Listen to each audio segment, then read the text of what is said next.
Bharat Ratna doctor Bhimrao Ambedkar को कोटि कोटि नमन। ये कार्यक्रम डॉक्टर भीमराव अंबेडकर के जीवन पर आधारित है, जहां भारत की जनता के प्रति उनके योगदानों को पूरी सजगता से चित्रित और रेखांकित करने का प्रयास है। कार्यक्रम में दिखाई गई घटनाएं लब्ध प्रतिष्ठ पुस्तकों से ली गई हैं। इस कार्यक्रम के जरिए चैनल की ओर से एक विश्वसनीय, सजग और सकारात्मक प्रयास है कि डॉक्टर बाबा साहेब भीमराव अंबेडकर के जीवन की संघर्ष यात्रा एवं गौरव गाथा पूरे आदर के साथ घर घर पहुंचे और उनके योगदानों से सभी संपूर्णता में परिचित और आह्लादित हों। फालतू की बकवास मत करना।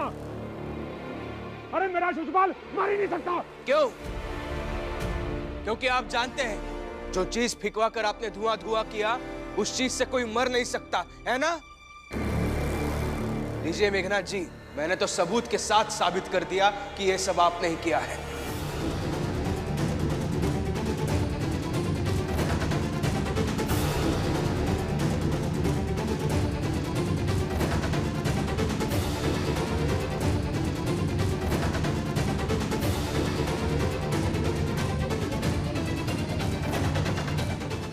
चाहिए हमें क्या करना है हम देख लेंगे।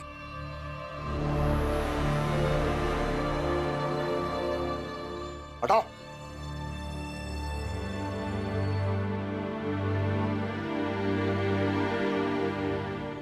आप सब घबराइए मत, किसी को कुछ नहीं होगा। इस धुएं से किसी की जान नहीं जाएगी। किसी की जान लेने के लिए या बीमार करने के लिए यह सब नहीं किया गया है।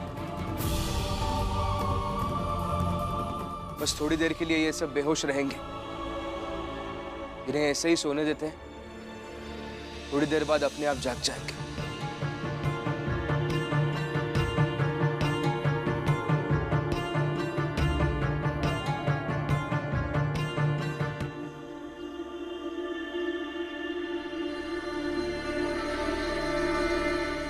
ये सब उस भीमराव के कारण हुआ है। उसी की वजह से मेरी बीवी यहां बेहोश लेटी है। मैं खुद ही उससे बात करता हूं। लेकिन बात ही क्यों करनी है बाला? बड़े भाई हो तुम, उसे डांट सकते हो, डरा सकते हो, जरूरत पड़े तो थप्पड़ भी मार सकते हो। हम मगर तुम्हें कुछ ना कुछ तो करना ही होगा, ताकि उस भीम को कम से कम डर तो लगे कि आगे जाकर वो ऐसा कुछ ना करे जिससे दूसरों की जिंदगी खतरे में आ सकती हो। वाह जीजा भाई,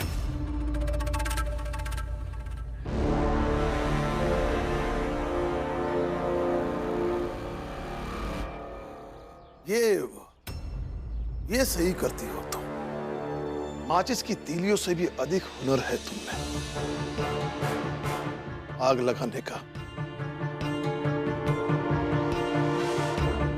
और सूखे पत्तों से अधिक नाजुक हो जल जाने में। वहां बाहर बहुत सारे लोग बेहोश पड़े हैं और यहां तो कुछ अलग ही कहानी बुनी जा रही है। ये सही है, इतनी उम्र हो गई है फिर भी अभी तक आपको ये समझ नहीं आया। मुझे औरों से कोई लेना देना नहीं है, मुझे सिर्फ अपनी बीवी से मतलब है। इतनी सी बात आपको समझ नहीं आती? बाला भैया,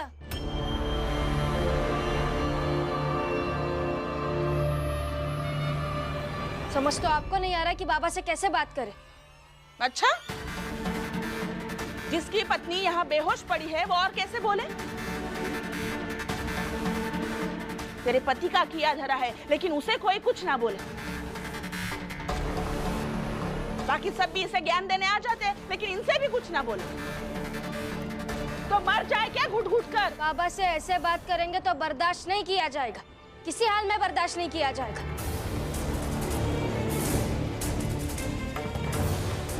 और दीदी दूर क्यों नहीं रहती है हमसे? मैं, मेरे पति, हम चाहे जो करे दूर रहे ना हमसे। पास नहीं गई होती तो नहीं होता धुएं का असर। इस घटना से इतनी तो सीख मिलती है कि जिस जगह से कोई लेना देना नहीं है वहां जाने का कोई अर्थ नहीं है। और अगर जाते रहेंगे तो ऐसी दुर्घटनाएं होती रहेंगी।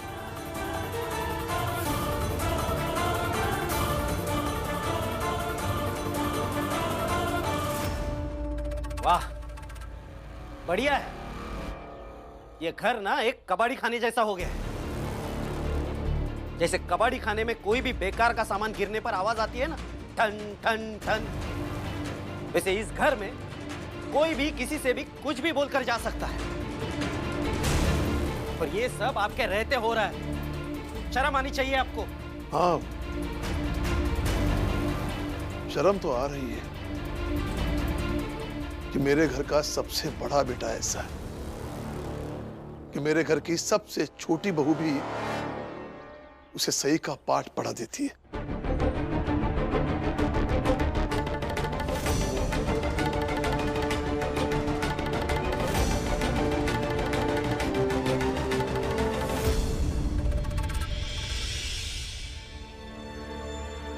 उन सबको होश आते आते शाम तो हो ही जाएगी, तो जितना समय बचेगा उसी में पढ़ाई करनी होगी। मगर ऐसा तो नहीं है ना कि अभी कर दिया तो रात में वापस नहीं करेंगे? नहीं, वो तो अवश्य करेंगे।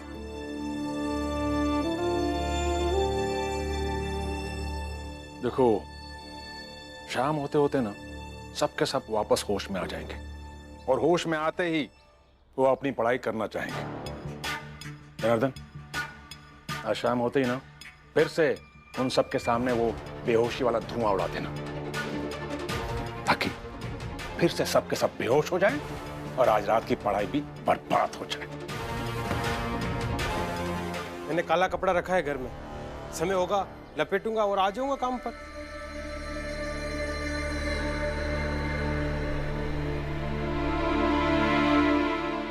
वो तो पूरी कोशिश करेंगे कि कैसे वापस सबको बेहोश किया जाए। तो कैसे करेंगे? कुछ तो करना होगा हमें। सोचता हूँ,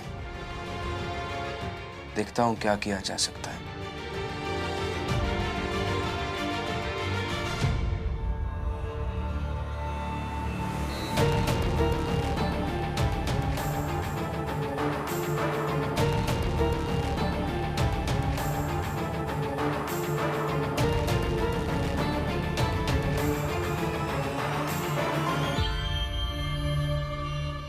करुणा, संभाल के।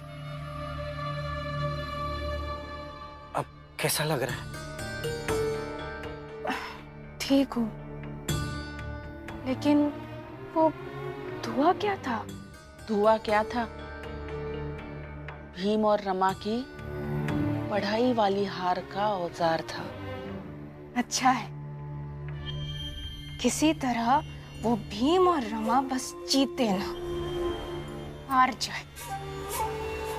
और अब तो और हराना होगा, क्योंकि अब उस रमा की भी जबान बहुत चलने लगी। क्या हुआ? अरे जब तुम यहाँ बेहोश पड़ी थी तब तुम्हारे पास बैठा था बाला।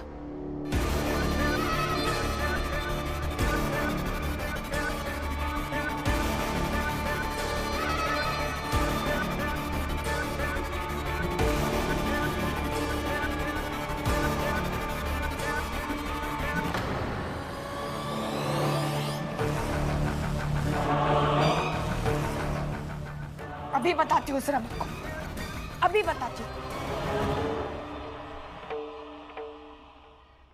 आप सब ठीक है ना? हाँ, सब ठीक है। तो आज के दिन का समय हमारा बर्बाद हुआ है, इसलिए आज रात हमें ज्यादा मेहनत करनी होगी।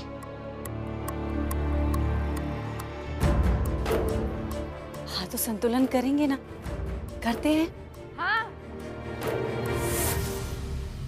जरा मुझे भी संतुलन करना होगा।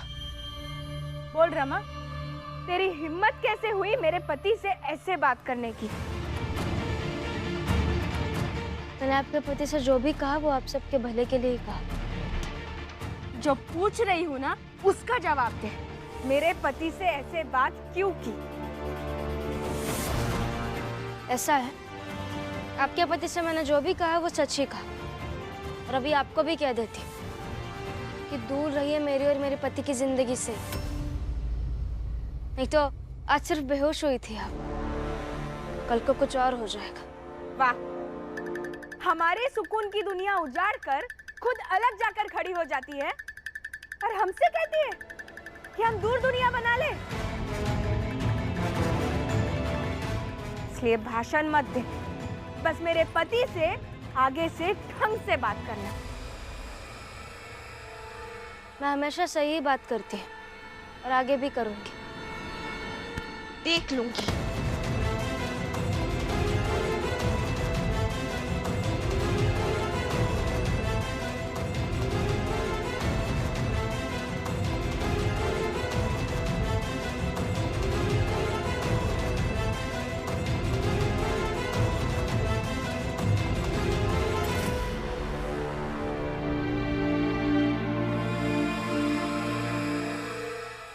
हमारी गुरु को ऐसे धक्का नहीं दे सकती हो।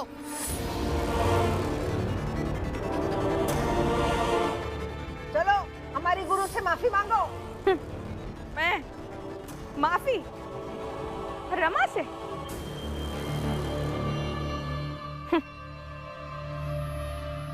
करुणा, माफी तो मांग कर जाओगी। ऐसे हमारे गुरु की बेइज्जती करके कोई नहीं जा सकता है, समझी तुम?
ये क्या कर रहे हैं आप सब?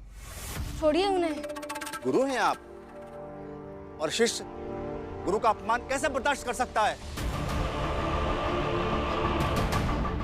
देखिए, इन्हें जाने दीजिए। इनके अपमान करने से आपके गुरु का मान घट नहीं जाएगा। हाँ, नहीं घटता होगा भीमराव, मगर हम विद्यार्थियों का मनोबल जरूर घटता है। गुरु के अपमान का बदला भी ना ले पाए तो कितने निर्बल छात्र हो जाएंगे, और निर्बलों से कौन उम्मीद रखेगा कि वो कोई परीक्षा पास कर पाएंगे, कोई लड़ाई जीत पाएंगे। इसलिए माफी तो मांगनी होगी इसे। माफी मांगो, माफी मांगो, माफी मांगो, माफी मांगो, माफी मांगो, माफी मांगो,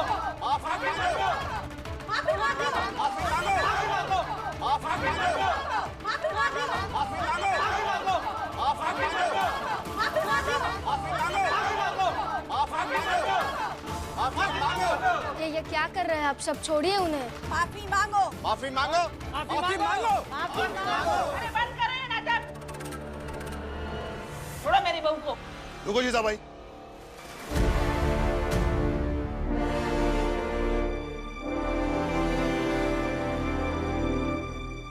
शांत रहो और चुपचाप यही खड़ी रहो।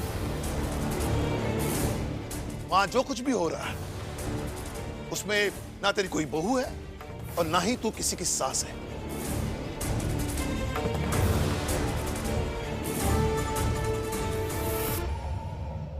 वहां एक शिक्षक है जिसके सम्मान के लिए कुछ विद्यार्थी आवाज उठा रहे हैं।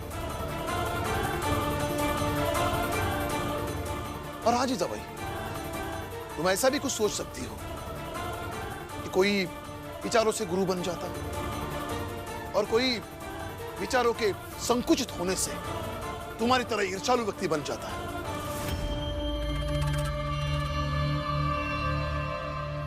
अरे क्या बकवास है ये? छोड़ो मेरी बीवी को। बाला, शांत रहो और जो हो रहा है उसे होने दो।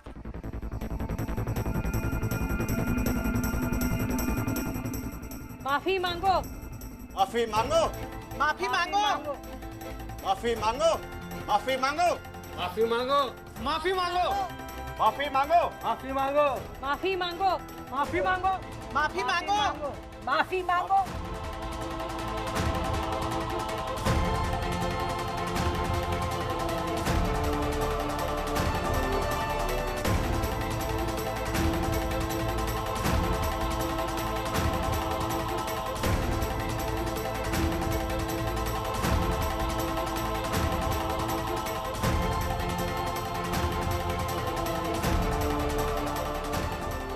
अरे ये सब छोड़ेंगे नहीं।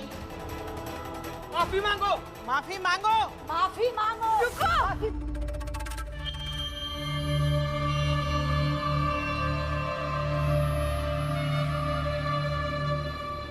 विद्यार्थी नहीं हो तुम सब, बूढ़े तमाशा करने वाले भांड हो।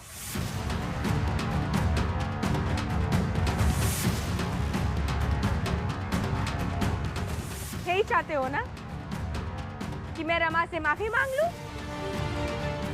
ठीक है, मांग लेती हूँ मैं माफी।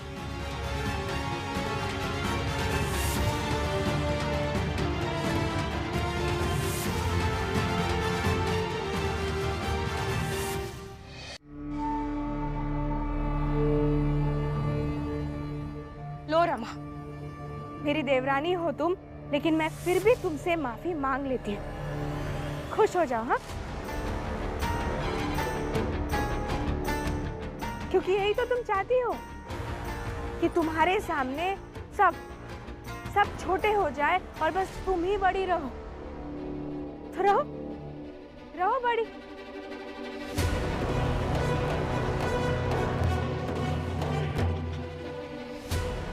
क्योंकि मुझे ना इस छोटे बड़े के चक्कर में पड़ना ही नहीं है।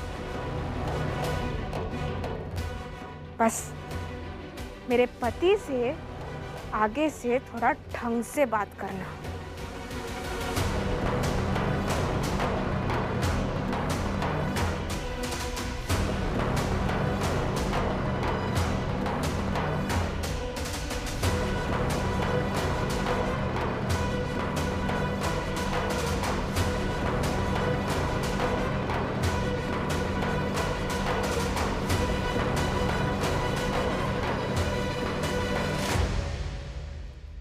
हटो, रास्ता दो मैं जाऊं?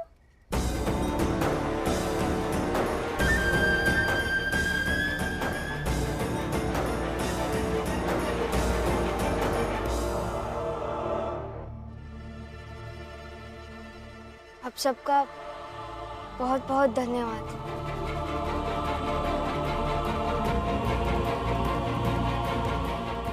मैं क्या ही किसी की गुरु बनती, मगर आप सबने जो प्रेम और सम्मान दिया है उसके लिए बहुत बहुत धन्यवाद।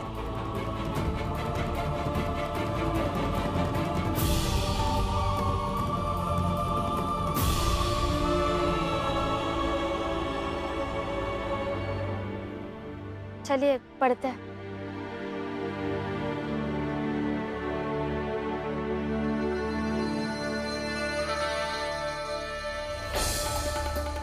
पढ़ो।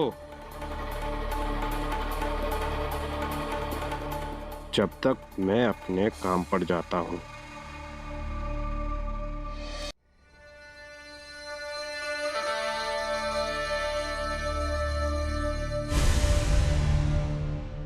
जनार्दन, इसे ले जाकर जाल में फिर से फेंक देना,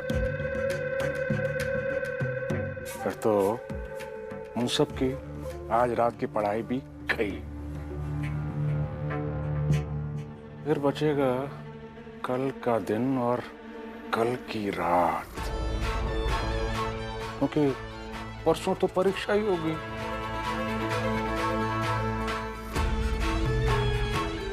ले। मेघनाथ जी, आज और कल विद्यार्थी बिल्कुल नहीं पढ़ेंगे तो पक्का फेल कर जाएंगे। ठीक है मालिक। सुन, काम हो जाए ना तो मुझे बता देना कि वो सब के सब फिर से बेहोश हुए कि नहीं।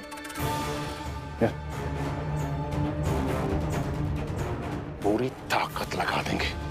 हर हाल में वो सब के सब फेल होने ही चाहिए।